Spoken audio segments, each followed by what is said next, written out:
Today on the show, Tucker Carlson wants to take away your kids' cell phones, and I'm joined by the one and only Shelley Wade. Hey, A to the D.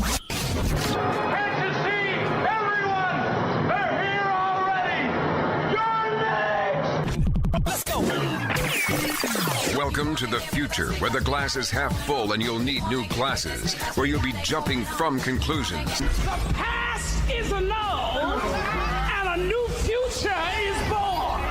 Never before in history has so much meant so little to so many. AD on the radio.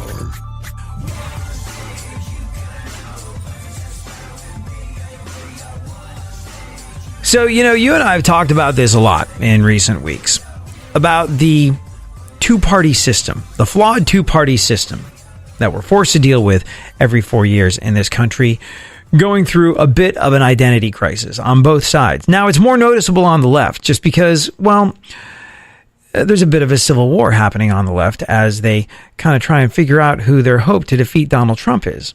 On the right, it's not as pronounced. It's not as prevalent just because, Donald Trump's still president.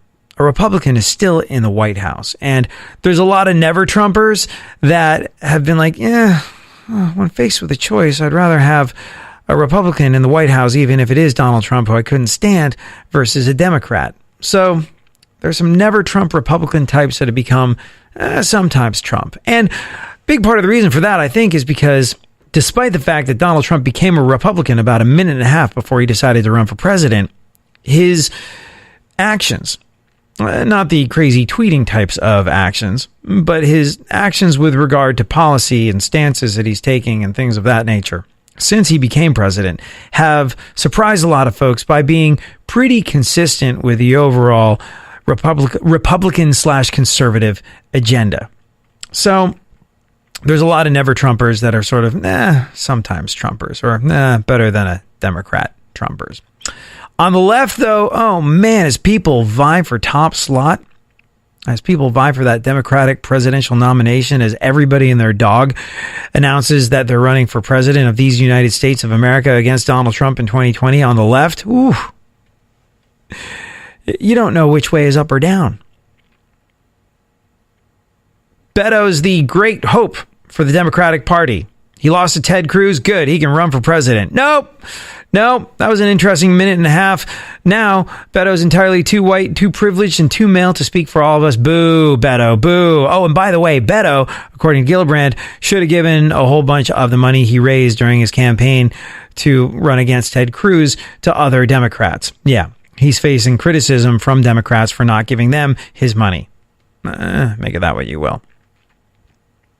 And, of course, there's a whole brouhaha over Obamacare. People like Biden, one of the architects of Obamacare, is saying, not so much. No, we need something different. We need single payer. We need Medicare for all. Obamacare, what a mistake that was. It's difficult to understand. Not everybody knows if they're covered. Not everybody is covered. And, here's the thing. We need something different. So there's, like I said, confusion, an identity crisis on the left. But as much as it's not as prevalent on the right, it does exist on the right. The identity crisis does exist on the right. And we know this because of folks like Tucker Carlson. Tucker Carlson went on this crazy monologue during a show this past week just gone by where he called on the federal government to ban the use of smartphones by kids. He was like, no smartphones for kids. No. He said, it's not surprising that rates of mental illness and suicide among teens began to surge right around 2012. That's just as smartphones and social media became universal. And he's all for banning the idea of banning kids with cell phones. Now, from a side of the fence that loves to trumpet on about how guns don't kill people, people kill people, going, smartphones. Those kill people, and you know what? We need to take those away. We need to stop kids from having those. Those rights, those liberties that you're granted as an American, kids shouldn't have them. No. And we should do the parenting for the parents. You think your kid can have that smartphone, but it's white hot death coming to get him, I tell you. Take it away. It's just such an about face from what you would expect. Am I saying he's wrong? Does social media, does the loneliness and isolation and addiction to the dopamine hits of social media and your cell phone and all of the above contribute to problems that have exacerbated the mass shootings in this country? You and I have talked about this at great length. And yeah, I do honestly believe that there's a correlation. But to hear a Tucker Carlson come out and say this sort of thing is really, really surprising. He said, "You probably didn't need a study to know all of this. If you are a parent, it's obvious. Smartphone use makes your kids sadder, slower, and more isolated, and over time can kill them. The question is, what are we going to do about it? Most parents will do nothing. Not because they don't want what's best for their kids, they do, but because in real life, it's just too difficult. Try taking an iPhone away from a 7th grader.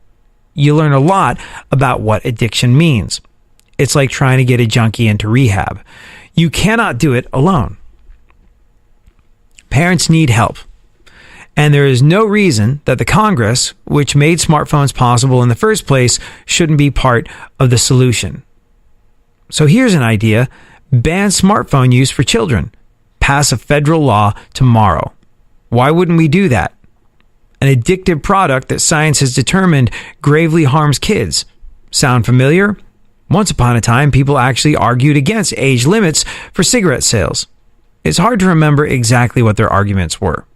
They seem so mindless and embarrassing now. Now, these are interesting and, I have to admit, cogent points. But it's basically Tucker Carlson.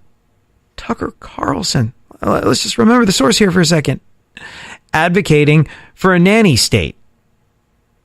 Saying, hey, those phones that your kids have, boy, anyone that's tried to take a phone away from a 7th grader knows it's impossible. You can't do it, so you know what? The federal government is going to step in and do it for you. The federal government will not only decide what is and is not okay and legal for your child, but the federal government is going to step in and regulate, monitor, and help you take that cell phone away from your kid. No, we don't trust you to take a cell phone away from your own child. We don't trust you as the parent who probably pays the bills to cut them off. We don't trust you to make that decision for yourself. We don't trust you to parent effectively enough to have a dialogue with a child that sprang from your loins and is your responsibility. We, on the right, think that there should be a federal law passed that decides when your kid is going to get a cell phone because you as a parent aren't qualified to do that. It is the absolute antithesis of everything that the right is about. It's absolute freaking craziness. And it's the first real sign in a crack in the identity of the conservatives that I've seen in a little while. And it means that, well, 2020 on both sides of the political fence is going to get really, really interesting.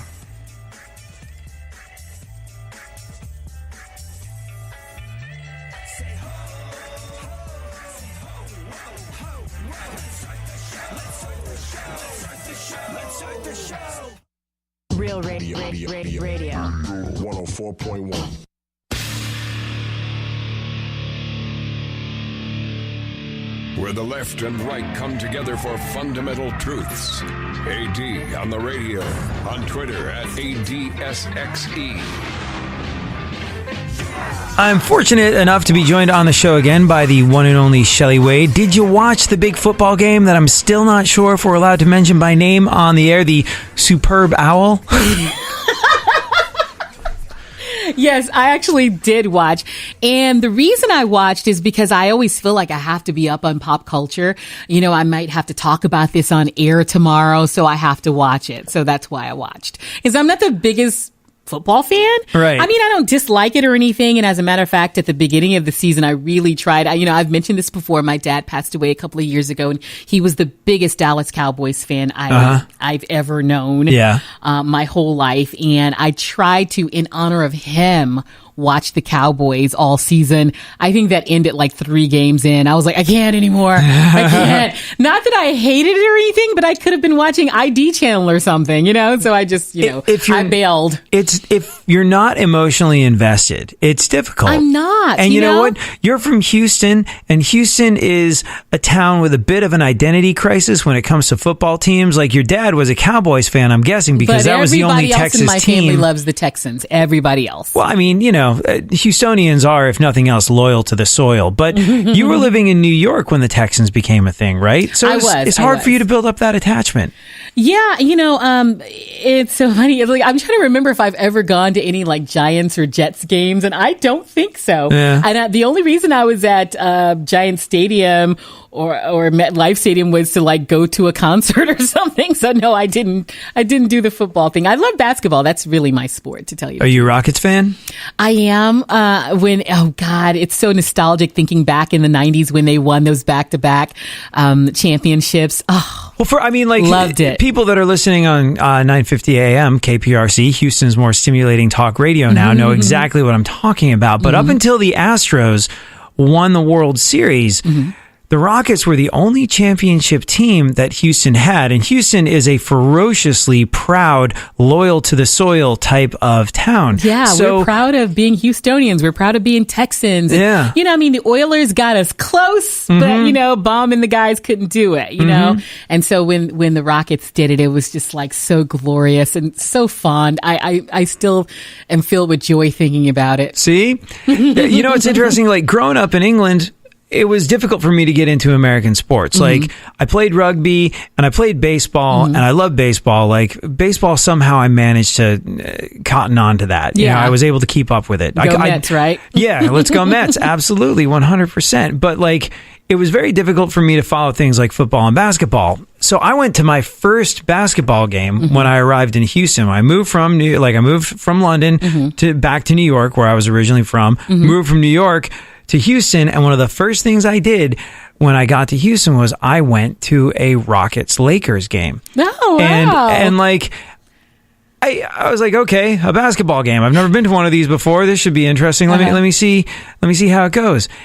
And I got out into the parking lot after the game, and I realized my throat was sore and my hands hurt from me basically going,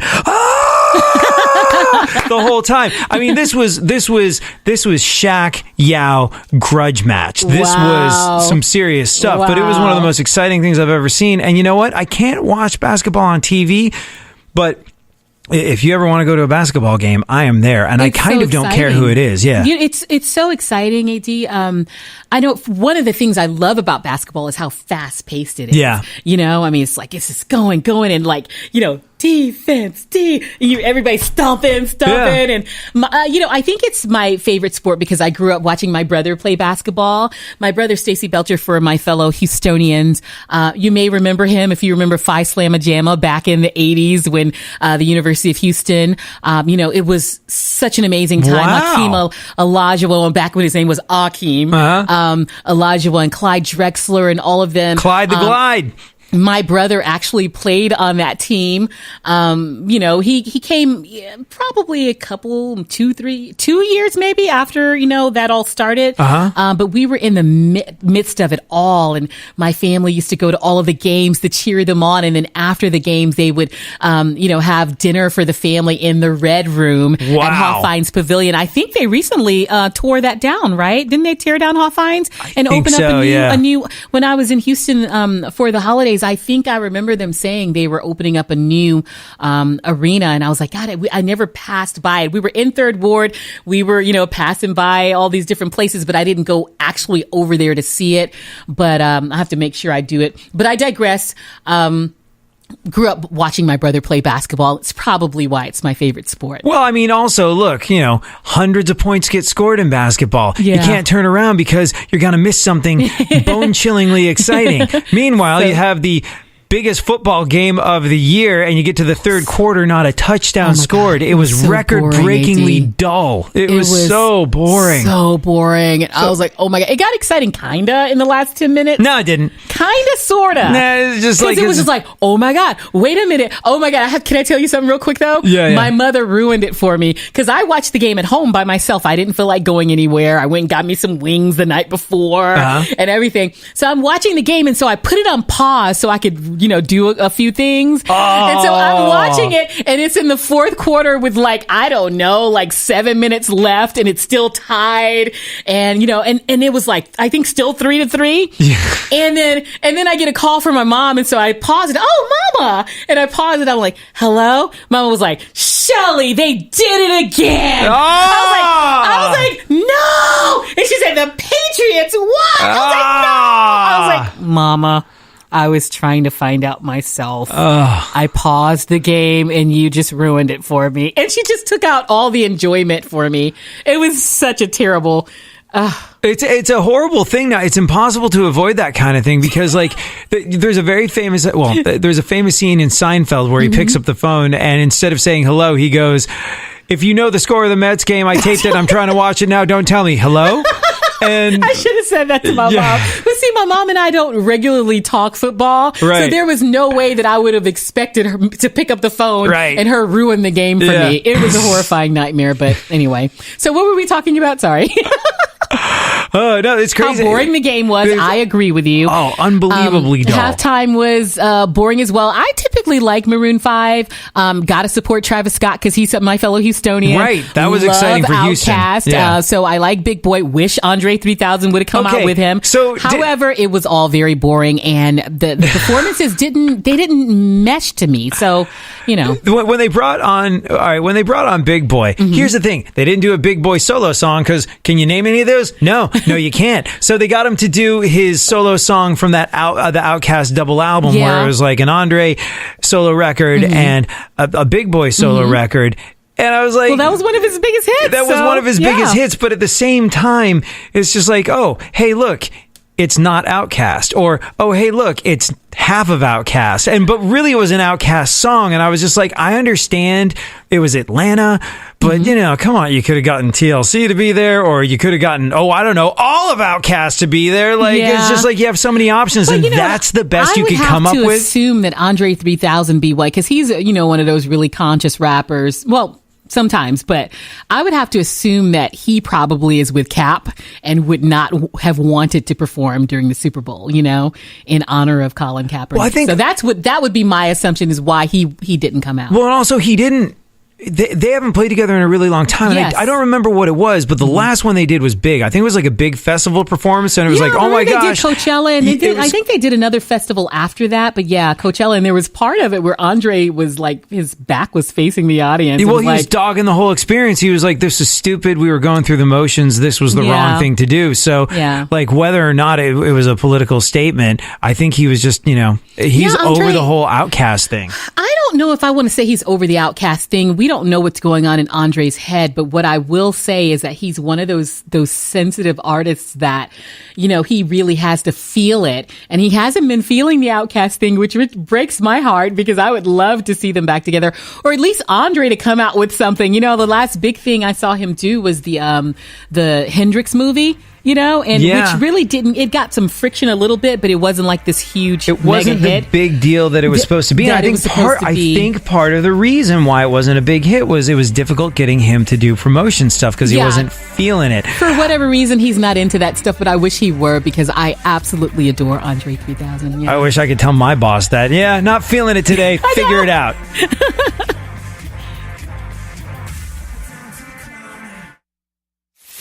For more stimulation and less irritation, 9 out of 10 doctors choose KPRC AM 950, Houston's more stimulating talk radio. Don't get the blues, get all the news. We mean all of you guys out there in Radio Land. All aboard! He's back. AD on the radio. Give it up, yeah. Give it up, yeah. So, one and only Shelly Wade, you were not impressed by Maroon 5's halftime show during the big game? I wasn't impressed by the halftime show at all. It wasn't just Maroon 5. You know, it was just Are you a Maroon 5 fan? I actually really do like them a lot. I've actually interviewed them before and met them on several occasions. I like them. I think they have they've amassed a lot of really wonderful, solid hits. I think they're a good, solid group. I really do. They know how to make catchy songs. Yeah, they did not get a lot of love for their halftime show. Critics called it lackluster, doomed from the start, basic, safe and cloying, a total flop, boring, and an artless spectacle. But apparently, there is one way in which it was a massive success. Do you know how? Let me think. No. It was good enough to make people immediately go out and download their music. What do you have? What are the stats? Well, the songs performed during the halftime show, including the ones by Travis Scott and Big Boy, sold 25,000 downloads on Sunday, which is a 434% increase from their combined sales of a day earlier, which was about 5,000. So yeah, artists always get that Super Bowl bump. They really do. Yeah. I mean, it really is just business. You know, that's kind of why you do it. Well, you know, and it's the biggest stage in the world for them. You know, and like Maroon 5. And let me tell. What were you about to say? Well, if you're any kind of a football fan, like if you like football at all, being asked to play that halftime show is not only like a career pinnacle for you as a musician, but as like someone that grew up going, oh, I like football. That's like a huge moment. Yeah. And my thought on it is that Maroon 5, I was trying to figure out why they took the position when so many other artists were boycotting it. Yeah. And I would have to assume that they probably felt like, we don't know when we're going to have this opportunity again. Yeah. You know, the NFL already asked Rihanna and people like that, and they turned it down. So let's go to Maroon 5. Next year, they may not ask us. They may ask bigger artists. You know, not that Maroon 5's not big. Yeah. But again, they wouldn't be that artist that you would expect to do a Super Bowl halftime show. I was kind of surprised by the selection. Again, I love their music. I don't have any complaints about Maroon 5, but I would not have expected them to choose them. I know sometimes they try to play it safe, but you know, to your point earlier, you were saying about, you know, how dull everybody thought it was. I am not surprised at their performance. I didn't think the performance was terrible. I just thought it wasn't Super Bowl exciting. And people, when they tune into that halftime, they are looking for the spectacle. They are looking for the razzle dazzle me. When Prince performed, he had the purple rain coming down. When Lady Gaga performed, she was flying in from the sky. Dude, when Bruno Mars played, it was like the craziest laser show I have ever seen in my life. I was like, what the hell's that? Dancing and you know, and Maroon 5 just doesn't give you razzle dazzle shows, you know? It just doesn't happen. Also, Adam Levine, I have to say, like, he looked bored. Like, to me, I was like, I think I would have to say he probably was bored, was super probably focused. A little nervous. Yeah. I think he was probably a little nervous because, I mean, there was so much controversy over the fact that he did perform. So he probably was feeling all of that. I thought instead of him looking bored, I thought maybe he was a little nervous. But again, I'm not looking at Maroon 5 expecting them to razzle dazzle me. It's just not what they do, you know? And so I wasn't surprised that they didn't have all this stuff going on. And so people talking about how boring it was. I'm like, these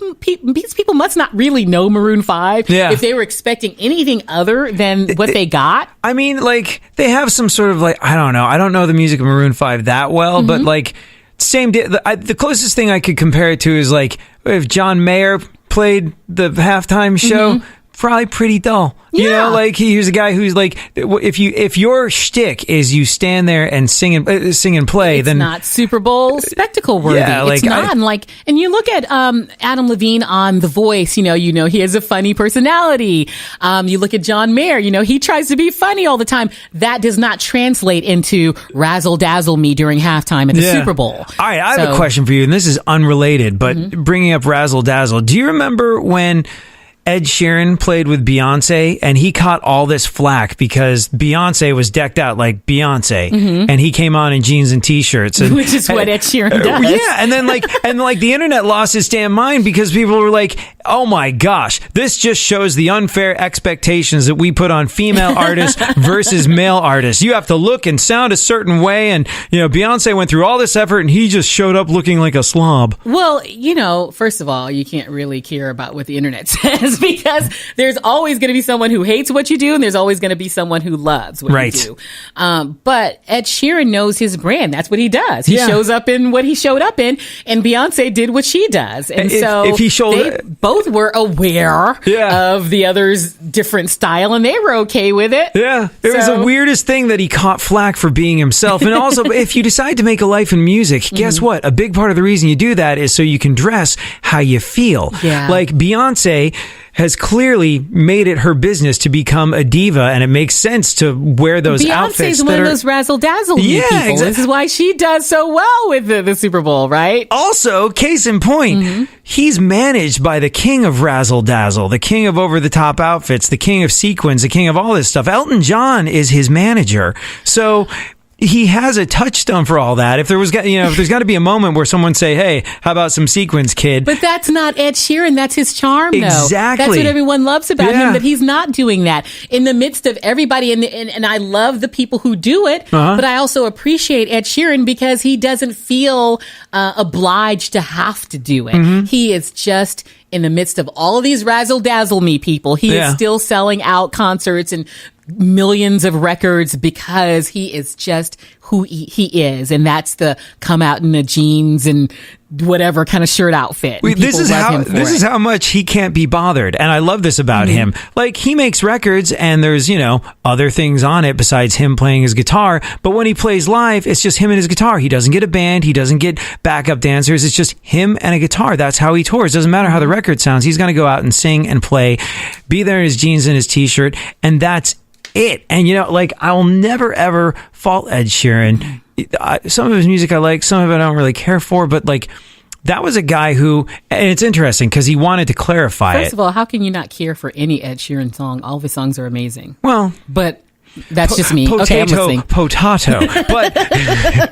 But Ed Sheeran was a guy who did it completely independently.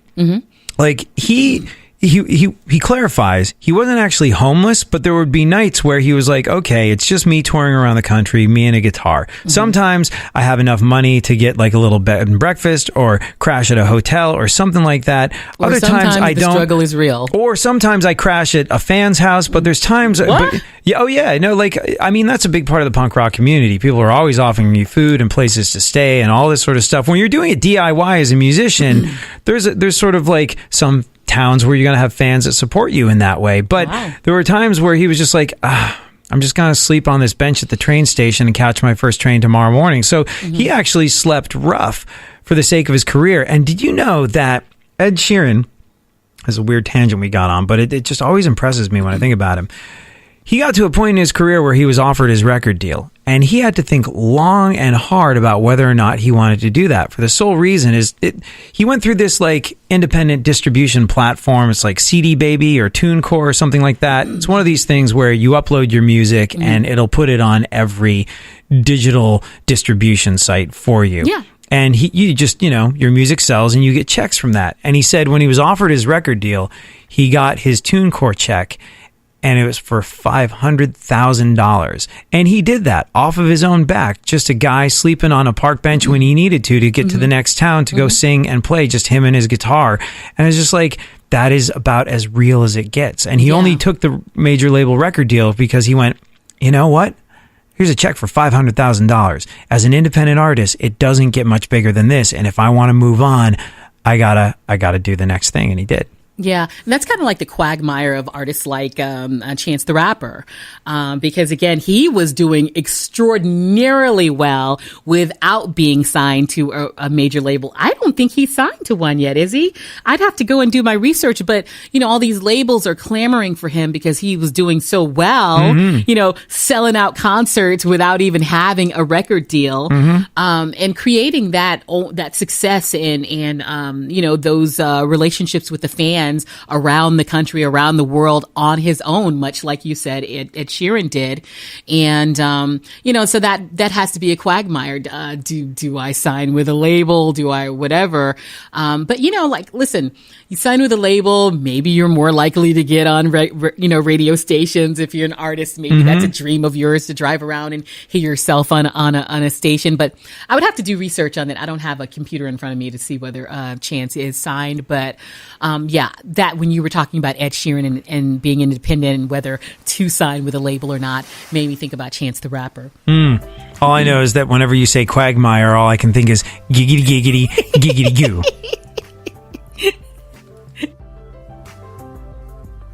Sometimes you just know you're done. You're longing for that shining sun. You walk these streets most every day. You're waiting to get washed away.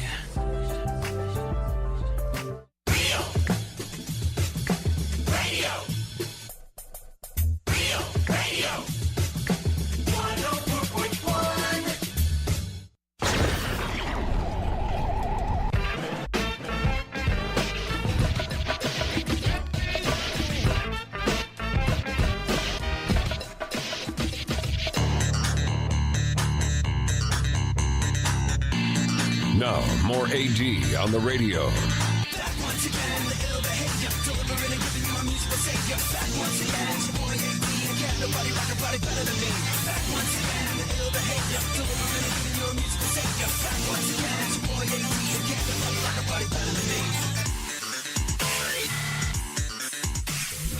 So, one and only Shelley Wade. Mm-hmm. Do you sometimes check in on friends when you're concerned that maybe they're going through a tough time? Like, you ever see people exhibiting signs of maybe anxiety or depression, or friends that have got troubles with this sort of thing, and you say, hey, what's up? You all right? You're ever on Facebook and you see your friends posting things and they're kind of questionable. You're like, I wonder if they're okay. So yeah, I might do that from time to time. Just hey, just checking up on you to see if you're okay. Does vague booking get on your nerves, though? Is that what it's called? Like vague booking is when people go, oh my gosh, this is the worst thing that's ever happened to me, ... And they don't wanting people to go, what's wrong? Yeah. And then they go, I don't want to talk about it. Come on, what's wrong? It's like, that's irritating to me, but I don't fall for that banana in the tailpipe. No, I'm talking about, I'm more or less talking about when you see someone posting like stuff that, you hear and maybe hear in therapy. Sometimes they're saying it for motivational reasons. Other times they're saying it to try to make themselves feel better. Mm-hmm. Like someone will say something like, what's a phrase I've heard from my therapist in therapy?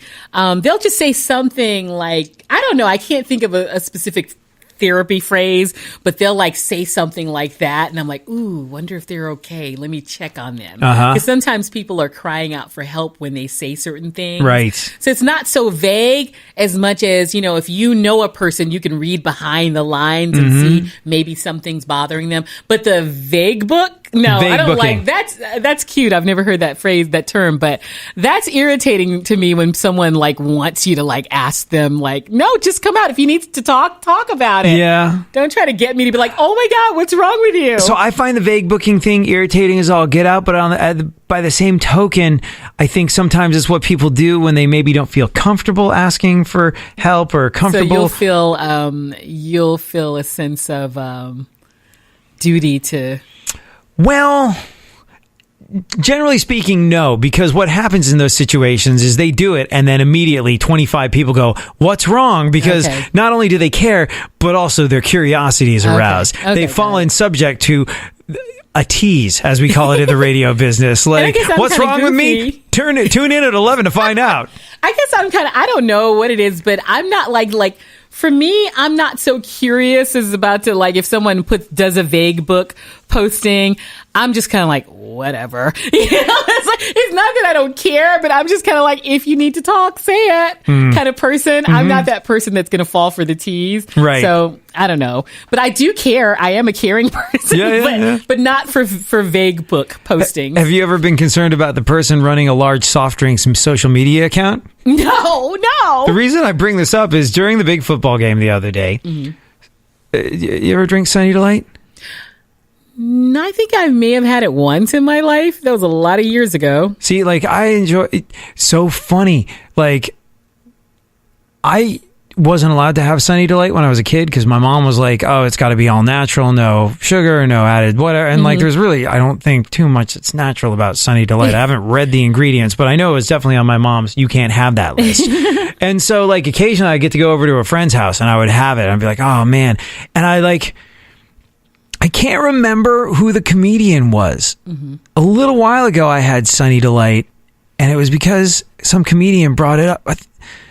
And it made you feel nostalgic. And you're like, oh my God, must get Sunny D. I think it was, man, this must have been a long time ago because he's been dead for a while, but it was like on the Bernie Mac show where he said I might have a Sunny D and a BLT or something like that. I was like, that does sound good. And I went and I had Sunny Delight and I was like, this tastes like nothing real, but whatever. It was kind of clawing. Yeah. I think that's why I only had it one time. Yeah. I mean, no offense to Sunny D. I'm just like, I think I had it one time and my memory of it isn't amazing. Yeah. So that's why I haven't had it. Well, when I had it, I was just like, you know what?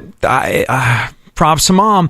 I wouldn't have given this to me as a kid either. That seems like a bad idea. Know what's right. Yeah. Remember that. Well, no, my mom took it to extremes. It was like no artificial colors, no artificial flavors, no refined sugar, no chocolate. Like have a carob chip cookie. Ooh. Oh, thanks very much. Have some dried fruit. It's nature's candy. No, it's not. Well, and what's interesting is that led to some very unhealthy habits for me because my mom was all about telling me I couldn't have it.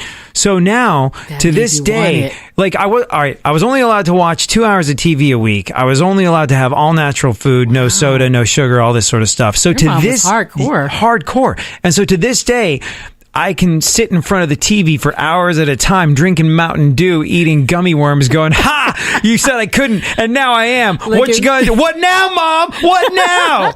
Look at me. I'm a grown up. I can make my own decisions. Yeah, but as it turns out, she was right about the Sunny Delight, and maybe the person running the social media account for Sunny D knew that too, because during the big game, Sunny Delight's official Twitter account tweeted, "quote I can't do this anymore."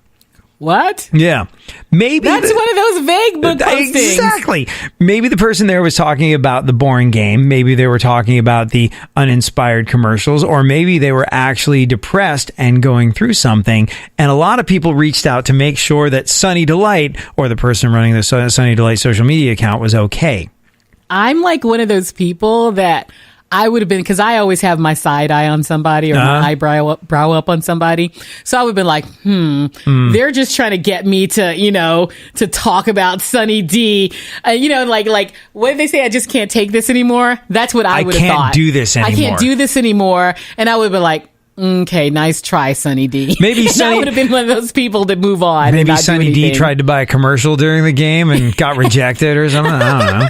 But I wouldn't have fallen. Again, that's falling for the banana in the tailpipe, and I wouldn't have been that person. Where does that expression come from? Oh my God, I cannot believe that you don't know the banana in the tailpipe. I'm not familiar with it. I mean, I know it would make your car no longer run as it was supposed to. People who are old enough to remember, clearly AD is not. It's from Beverly Hills Cop. One of the funniest. No. All right, I've seen that movie ever. Right. And Eddie Murphy, someone just had to remind me of this because I haven't watched Beverly Hills Cop in a long time. But there was a scene, and forgive me, Beverly Hills Cop fans, if I'm explaining it incorrectly, but you can go and YouTube the scene. In either case, there was a scene where these two, Eddie's Officer Axel, he came from Detroit trying to solve this problem, and then LAPD, they weren't too keen on him coming in on their turf. Mm-hmm. And so he's everywhere he goes, he gets in trouble or he causes trouble. And so they had these two officers sitting outside of wherever he is to monitor him. And so Eddie walks across, and I think he brings them some food or whatever, trying to distract them. But anyway, so it's in order to not have them follow him, he put a banana in their tailpipe. Yeah. No, I remember the scene and then now. He left. Yeah. And then they couldn't follow him because the banana was in the tailpipe. And then so the next scene, Eddie was, I don't know what happened, but the next scene they were like, I'm not going to fall for the banana in the tailpipe. That kind of thing. But please, I am the worst ever with explaining movie scenes. Please YouTube it, because I know I didn't explain it correctly, but that's one of my favorite quotes, though, to say all the time. I'm not going to fall for the banana in the tailpipe. Well, we don't know whether or not it was a banana in the tailpipe courtesy of Sunny D, but fortunately it seems like they were okay because they retweeted a bunch of funny responses to that tweet. They didn't retweet the backlash though. Like one person who tweeted, now marketers have gone from quirky to depression as a joke. And one who tweeted, depression isn't like a cute brand joke. Yeah. And it was interesting. I was like, I wonder if that's where we've gotten to in social media advertising. Like, feel sorry for us. Buy Sunny D out of sympathy. Oh, boo-hoo, life is hard. No, it's okay, Sunny D. We'll go out and we'll go out and drink whatever the hell you are. Well, see, that's the thing. It's like, for me, like, as I suspected earlier, it's one of those ploys to get us to start talking about them, right? And it worked, and they started retweeting everything because people fell for the banana in the tailpipe. And so they were able to retweet. And look, we're talking about them when we would not have otherwise been talking about Sunny D. So you guys fell for the banana in the tailpipe. I didn't, is all I have to say. Maybe we should stop.